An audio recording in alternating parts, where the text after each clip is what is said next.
वीर्यं करवावहै तेजस्विनावधीतमस्तु मा विद्विषावहै। ओम शांति शांति शांति। ओम नारायणं पद्मभवं वसिष्ठं शक्तिं च तत्पुत्रपराशरं च व्यासं शुकं गौडपदं महान्तं गोविन्दयोगीन्द्रमतास्य शिष्यं श्रीशङ्कराचार्यमतास्य पद्मपादं च हस्तामलकं च शिष्यं तन्तोदकं वार्तिककारमन्यात् अस्माकं सन्ततमानतोऽस्मि। श्रुतिस्मृतिपुराणानाम् आलयं करुणालयं नमामि भगवत्पादं शङ्करं लोकशङ्करं शङ्करं शङ्कराचार्यं केशवं बादरायणं सूत्रभाष्यकृतौ वन्दे भगवन्तौ पुनः पुनः। ईश्वरो गुरुरात्मेति मूर्तिभेदाविभागिनी व्योमवद्व्याप्तदेहाय दक्षिणामूर्तये नमः। ओम शांति शांति शांति। आप सभी दिल्लीवासी भक्त लोगों के लिए हमारा गुरु पूर्णिमा का हार्दिक शुभकामनाएं सभी का। हमारा ये गुरु पूर्णिमा मनाता है आदि परंपरा से, जो व्यास भगवान का जन्मतिथि का निमित्त से गुरु पूर्णिमा मनाता है।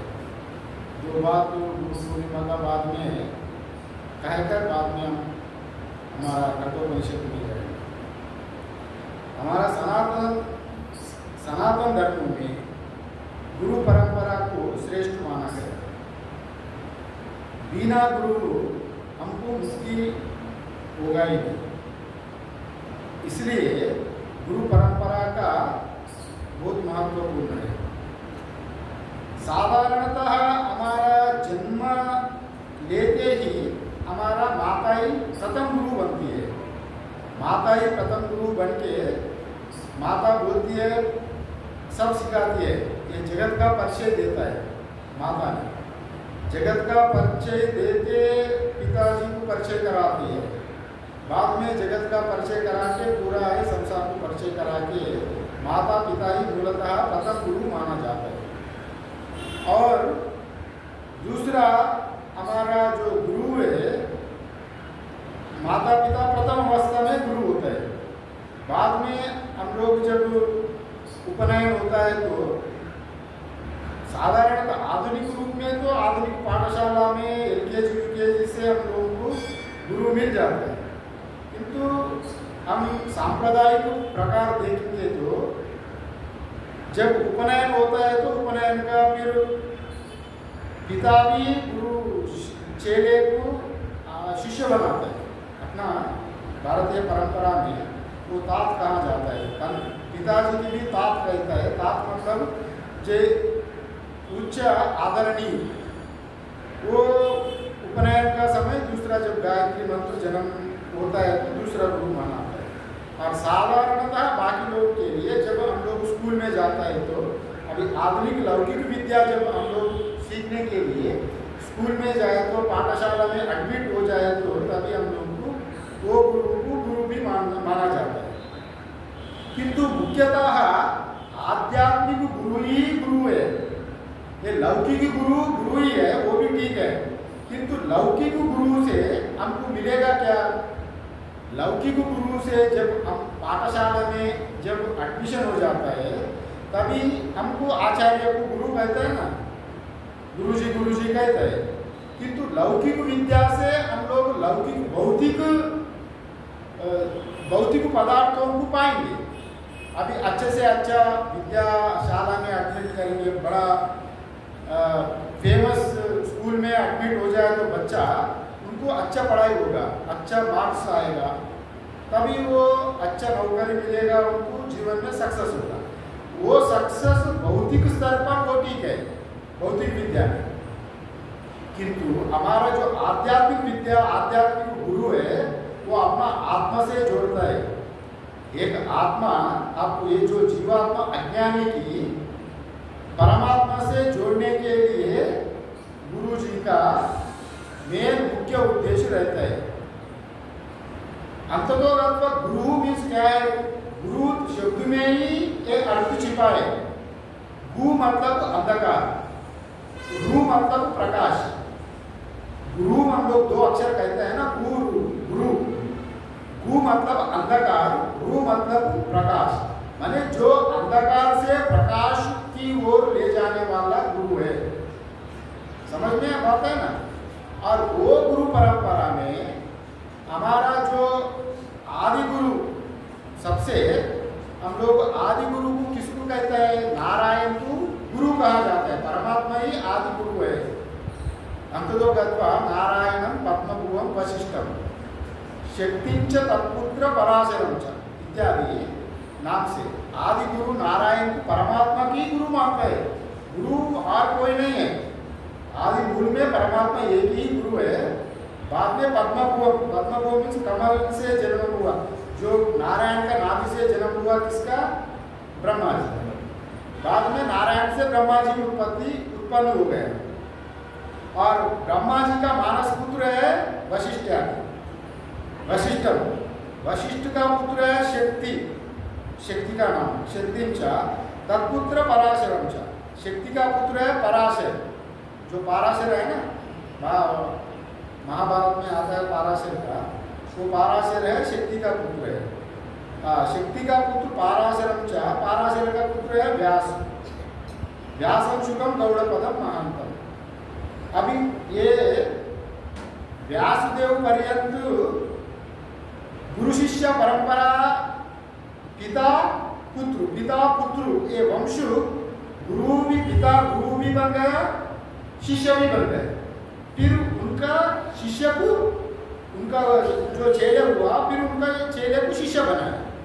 वो गुरु परंपरा से चेले गुरु, मतलब पिता पुत्र गुरु चेले जैसा वो परंपरा आया।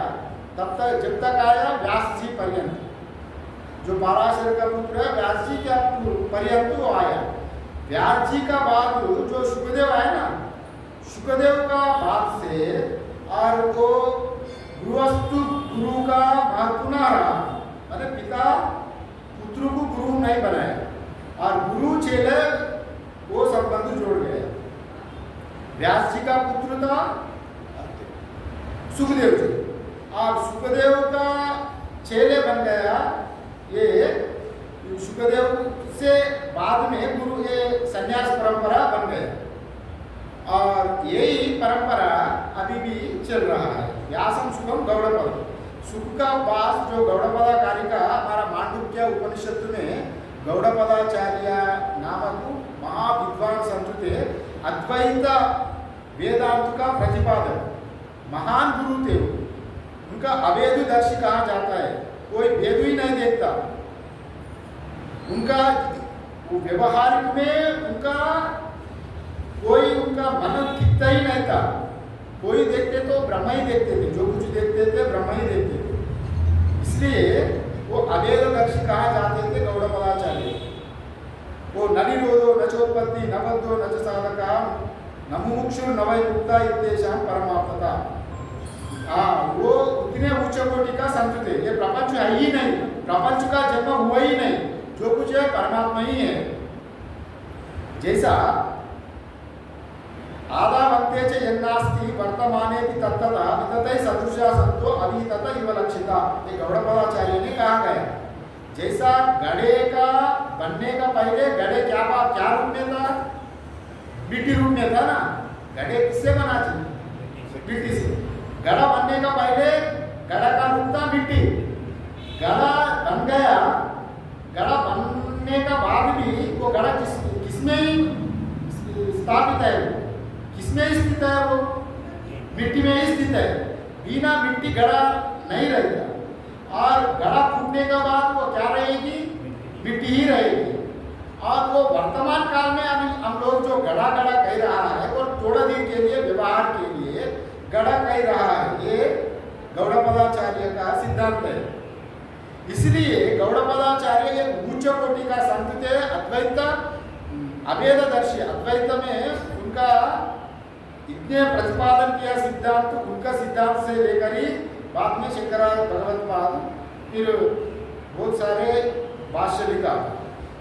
और एक गुरु परंपरा सुखदेव से लेकर, और सुखदेव तो शादी नहीं किया था, ब्रह्मचारी था ना, उसका बाद वो चेले बनाए गौड़पदाचार्य। गौड़पदा से गोविंद भगवत्पाद, गोविंदाचार्य गुरु बना। उनका भगवत्पाद का चेला गोविंदपाद का चेला बना शंकराचार्य।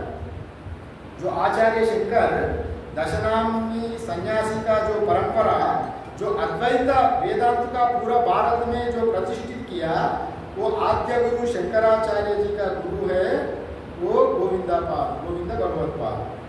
वो परंपरा से अभी गोविंद भगवत शंकराचार्य का भी जो चेले है, जो पद्मपाद, तोटकाचार्य, सुरेश्वराचार्य और इत्यादि जो चेले बनाया, वो परंपरा से फिर हमारा जो दशनाम से जो संन्यास लिया गया, वो परंपरा से फिर ये परंपरा आ रहा है। संन्यास परंपरा से व्यास जी की आदि गुरु नारायण है, परमात्मा से ये परंपरा आ रहा है। समझ लिया बात। और गुरु परंपरा में गृहस्थ जीवन में अगर देखेंगे, हम लोग सन्यासी का परंपरा वैसा मानता है, नारायण आदि गुरु। गृहस्थ जीवन में भी अगर परंपरा अगर माने तो परमात्मा ही आदि गुरु बनता है। उनका ही पुत्र जो भरद्वाज है, ये शांडिल्य है, ये इत्यादि जो ऋषियाँ है, वो ऋषि लोगों का अपना अपना एक शाखा उत्पन्न करके अपना अपना एक शाखा का एक गुरु बना दिया। गुरु बन के वो जो आदमी जो गोत्र से परिचित है, वो वंश उसी वंश का है, वैसा भी माना जाता है। इसलिए ये गुरु पूर्णिमा का महत्व बहुत गहीर है। और जैसा एक बिना गुरु किसी चीज में भी हम लोग आगे नहीं बढ़ेंगे। हम लोग परिचय कराएंगे तो वो ये तो हमारा हाथ पकड़ के ही ये चीज वैसा है, और वो सिखाएंगे तो हम लोग सीखेंगे। इसलिए हम लोग क्या करता है ना, आज का जमाना में बिना गुरु का भी हम लोग क्या करता है, अपना बुद्धि से पढ़ता है, पढ़ के विचार करके गुरु का क्या आवश्यकता है। हम तो शास्त्र में है, अभी गूगल में तो महागुरु बन गए। गूगल में, यूट्यूब में, गूगल में अगर सर्च करेंगे, जो सर्च करेंगे वो आएगा, किंतु मटेरियल उनमें प्राण नहीं है। आपका जो एक गुरु चेले का एक दिया जल रहा है, दिया जलते हुए दीपक दूसरा दीपक को जला सकते, समझ में है ना। जो जलता हुआ दीपक ही दूसरा दीपक को जला सकते। केवल नाम के वास्ते जो सजावट दीपक है, जो सजावटी दीपक है, अब मान लो ये बल्ब है, वैसे सजावटी है, तो उसको हम दीपक जैसा कह सकते, किंतु वो जलाता नहीं दूसरे ने। किंतु गुरु में चेतना है ना, गुरु में जो चेतना है, शिष्य को चेतना से जोड़ता है, वही गुरु का उद्देश्य है। और पुराण में अगर हम लोग कहेंगे, पुराण में अगर जाएंगे, वेदांत का बात अगर ये वैसा है, अगर हम लोग पुराणिक विषय विचार करेंगे तो एक बार नारद जी कितने बड़े विद्वान था। नारद हमेशा नारायण नारायण कहते थे। वैसा गुरु को बनाने के लिए, और हमारा पुराणों में वैसे भी कहानी आता है। एक बार नारायण हमेशा वैकुंठ में जाके नारायण नारायण जाके नारायण परमात्मा से मिलते थे, नारायण भगवान से। और एक बार नारायण के पास गया था, लक्ष्मी जी सेवा करती थी, नारायण जी का पैर दबाती थी लक्ष्मी जी। उसी समय नारद जी गया। नारद जी या लोकांतर गमन करता है ना, अभी नारद जी वहाँ जाके बैठे तो, और थोड़ा देर बैठ के नारद जी लोका का समाचार पूरा भगवान को दे दिया, कहाँ कहाँ क्या चल रहा है। और भगवान तो अंतर्यामी, सब जानकारी है भगवान का ही, मगर नारद जी वैसा परमात्मा का पास गए। नारद जी जाने का बाद और लक्ष्मी जी से बोला, वहाँ पर कोने में गंगा जल का मटका है, उसमें थोड़ा गंगा जल वहाँ जागा में छिड़का दो। फिर लक्ष्मी जी तो तंग रह गई, अरे आपका नारद जी का आपका हमेशा इतने बड़े वाले भक्त है वो जगह अशुद्धि कैसे हो गई? अब गंगा जल छिड़काने के लिए बता रहे हैं।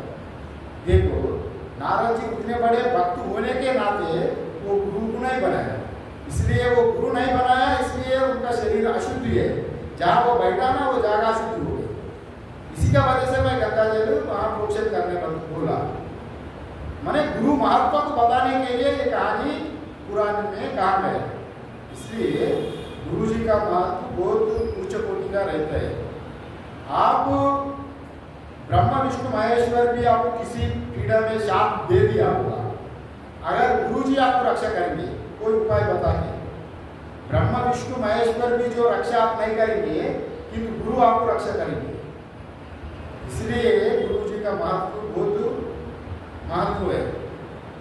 और गुरु पूर्णिमा हम लोग मनाते हैं, इसलिए वेद व्यास जी का जन्म तिथि का गुरु पूर्णिमा मनाता है।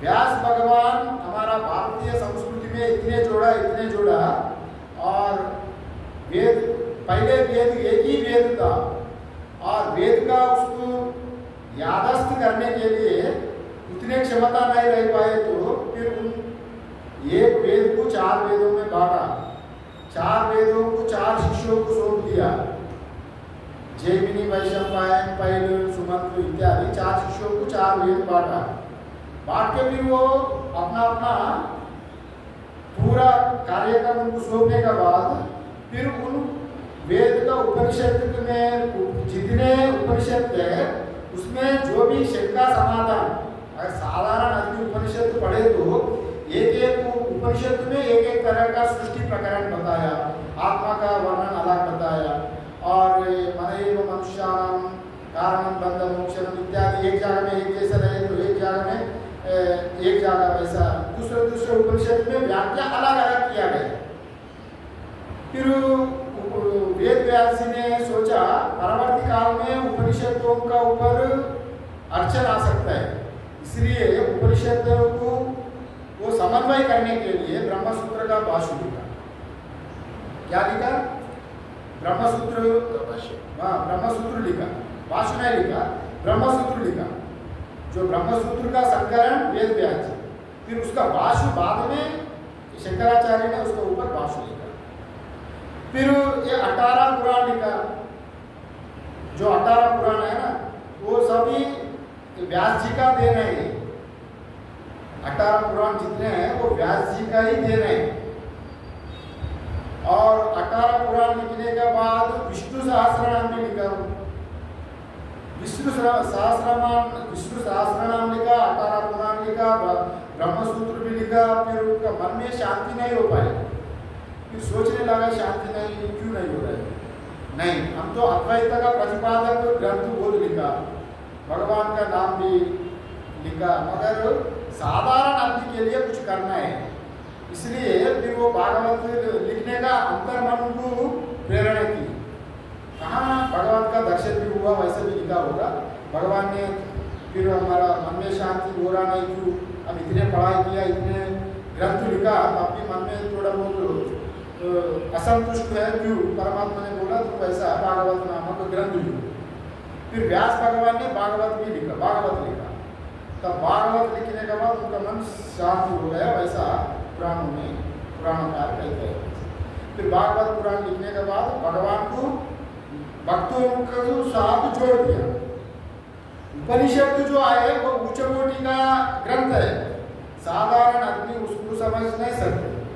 और मैं कल परसों बताए थे जो अग्रया सूक्ष्मया बुद्धि सूक्ष्मया सूक्ष्मदर्शिनी, अग्रया सूक्ष्मया बुद्धि, जिसका बुद्धि तेज है, सूक्ष्म है, और अग्रया सूक्ष्मया बुद्धि सूक्ष्मया सूक्ष्मदर्शी माने थोड़ा इशारों में समझने वाला, इतने तेज वाला गति वो लोगों के लिए उपनिषद काम देता है। फिर साधारण आदमी क्या हो जाएगा, वो भटकेगा ना, रास्ता भटकेगा। उन लोगों के लिए भागवत पुराण इत्यादि पुराणों लिखा, कहानी का रूप में, छोटे छोटा कहानी का रूप में। तत्व तो एक ही बात है, बात तो तत्व छिपा हुआ उपनिषदों में कहा, एक जगह में वो जीव ब्रह्म ऐक्य का ही तत्व है, किंतु साधारण आदमी की वो ढंग में ले जाने के लिए कुछ कहानी का रूप में उसी का रचना किया गया। पहले वो कहानी का रूप में वो उनको श्रद्धा जागी, मन में श्रद्धा आई, तब धीरे धीरे बैठेगा, धीरे धीरे कहानी सुनते सुनते सुनते सुनते वो तत्व तक पहुंचेगा। उसी का वजह से वो मंदाधिकारी के लिए ये व्यास जी 18 पुराण लिखा और भागवत पुराण भी लिखा, फिर कई ग्रंथ लिखा, उनका नाम से कई ग्रंथ है, मोटा मोटी ये बात है। उसी का वजह से हमारा भारतीय धर्म का साथ इतने जोड़ने के नाते और वो अद्वैत आचार्य बन गए। हमारा जो पूर्व मीमांसा का आचार्य हम लोग व्यास जी की मानते हैं। हमारा भारतीय परंपरा में षड दर्शन है जी, षड दर्शन, 6 नास्तिक दर्शन, 6 आस्तिक दर्शन है, और एक एक दर्शन का एक एक आचार्य अलग अलग है। जैसा अभी सांख्य फिलॉसफी का आचार्य कपिल है, और ये न्याय फिलॉसफी का गौतम है, और वैशेषिक का कनाद है, पूर्व मीमांसा का बृहस्पति है, और पतंजलि योग का पतंजलि है ये, और उत्तर मीमांसा जो वेदांत कह रहा है, वेदांत को, वो वेदांत का आचार्य है व्यास भगवान। हम लोग वेदांत आचार्य को व्यास भगवान को वेदांत आचार्य का घोषित किया कहा जाता है। बाद में शंकराचार्य उनका ऊपर भाष्य लिख के अद्वैत को बहुत विस्तार किया। भगवत्पाद शंकराचार्य भी अद्वैत का महान पुरुष है, इनसे आदि पुरुष को व्यास जी की माना जाता है, व्यास जी का ही ऐसा लोग माना जाता है। बाद में गौड़पदाचार्य, गोविंद पदाचार्य, शंकराचार्य अद्वैत का आचार्यों में श्रेष्ठ, बाद में सुरेश्वराचार्य, ये सब परंपरा को आगे बढ़ा दिया, संन्यास परंपरा को, या हमारा धर्म ग्रंथों को, उपनिषदों को भाष्य लिखिए, ये हिंदू सनातन धर्म को एक ढांचा बड़ा पिलर्स में मजबूत किया। उसी पिलर का ऊपर हमारा परंपरा अभी चल रहा है, जीवित है अभी आज तक। हमारा परंपरा जो जीवित है उन लोगों का ही वजह से, उन लोगों का देन है, मुख्यतः व्यास जी का बहुत उनका संयोग है। इसी का वजह से उनका जन्मतिथि का ही गुरु पूर्णिमा का नाम से हमारा हिंदू सनातन धर्म मानता है। और जो भी गुरु है अपना अपना गुरु जी का इस दिन पूजन करने का विधान है। जो गुरु जी है अपना संप्रदाय का और गुरु चरणों का पूजन करके गुरु जी का प्रति श्रद्धा देने का यहाँ आज का दिन एक गुरु परंपरा का दिन है, इसलिए गुरु पूर्णिमा का ही महत्व माना जाता है। और ये तो मोटा मोटा तरह का बात है। और गुरु रूप में बिना गुरु, हमारा परंपरा जो आदि परंपरा है, बिना गुरु का कोई, आप व्यास जी का पहले ही उपनिषदों में भी ये नचिकेता यम है, और शौनक आदि, नारद, सनत कुमार है इत्यादि, अंगिरस, रुबी इत्यादि उपनिषद में गुरु शिष्य का संबंध हमारा आदि परंपरा से आ रहा है।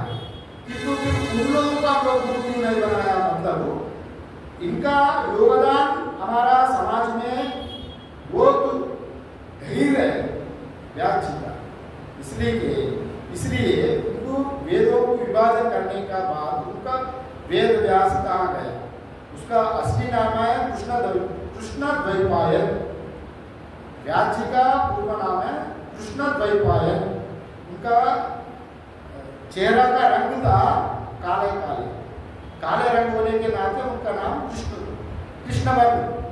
भगवान कृष्ण का भी कृष्ण मतलब काला, कृष्ण भगवान भी कृष्ण भी काला रहता है ना, वैसे ही व्यास जी भी काला रंग वाला थे, उनका चेहरा काले थे, इसका कृष्णद्वैपायन नाम था। और उनका कई नाम है वेद व्यास जी का, और उन्हीं का जन्मतिथि का उपलक्ष्य में हम लोग गुरु पूर्णिमा मनाता है। हम लोग आज आप लोग आए थे, आप भी देखे थे, आज का दिन जो गुरु पूर्णिमा का उत्सव हम लोग पहले गुरु पूर्णिमा का उत्सव मनाए थे, फिर आप लोग आने में थोड़ा देरी हो गई, बरसात भी हुआ था, बारिश भी बहुत हो रहा था, हमने सोचा आप लोग नहीं हो गए, इसलिए गुरु पूर्णिमा का पहले उत्सव मनाया, बाद में हमारा पाठ्यक्रम आज इतने चला है। और मैं सोचा पाठ चलाएंगे तो, और गुरु पूर्णिमा के बारे में थोड़ा बता दीजिए, वो हमारा संचालक जो बताया, और इसलिए पहले आज गुरु पूर्णिमा का बारे में ही यहाँ पर आप लोगों को सुना दिया। अगर थोड़ा बहुत परिषद में प्रवेश करेंगे, यहाँ समाप्त करेंगे, आप समय हो गए, और आज ही यहाँ पर समाप्त करेंगे। और आप लोग का अगर आने में देरी हो जाए तो हमारा समय में भी परिवर्तन कर सकते हैं। अगर आप लोग का 8 बजे यदि आने में विलंबन होगा तो हम 8:15 साढ़े 8 तक भी कर सकते हैं, उतने जल्दी क्या, 8:30 से 9:30, 1 घंटा तो चलाना है। और उनसे बात करेंगे, वो पंकज जी से बात करके हम समय में परिवर्तन करें तो आपको भी आने में सुविधा होगा। 8 बजे आपको यदि जल्दी हो जाए, उनसे बात करके 8:30 से 9:30 कर सकते हैं ना। आप सोच लेना, आप वापस में आप लोग बात कर ले, माता जी से ही बात कर ले, और बात करके आप लोग वापस से बात करके जैसा समय यही समय रहे और समय में परिवर्तन करें। हमारा तो कोई भी समय ठीक है ना। आज इसी गुरु पूर्णिमा का उपलक्ष्य में सभी का मंगल कामना करते हुए हमारा आज प्रवचन यहीं पर विराम देंगे। कल फिर उपनिषद कल से फिर शुरू होगा कठोपनिषद, और यहीं पर हम शांत पाठ करके विराम देंगे। ओम पूर्णमदा पूर्णमिदं पूर्णात् पूर्णमुदच्यते पूर्णस्य पूर्णमादाय पूर्णमेवावशिष्यते। ओम शांति शांति शांति। शंकरं शंकराचार्यं केशवं बादरायणं सूत्रभाष्याकृतौ वन्दे भगवन्तौ पुनः पुनः। ईश्वरो गुरुरात्मेति मूर्तिभेदाविभागिने व्योमवद्व्याप्तदेहाय दक्षिणामूर्तये नमः। ओम शांति शांति शांति। सर्वे सर्वे भवन्तु सुखिनः, सर्वे सन्तु निरामया, सर्वे भद्राणि पश्यन्तु, मा कश्चित् दुःखभाग् भवेत्। ओम शांति शांति शांति। सद्गुरुदेव भगवान की जय।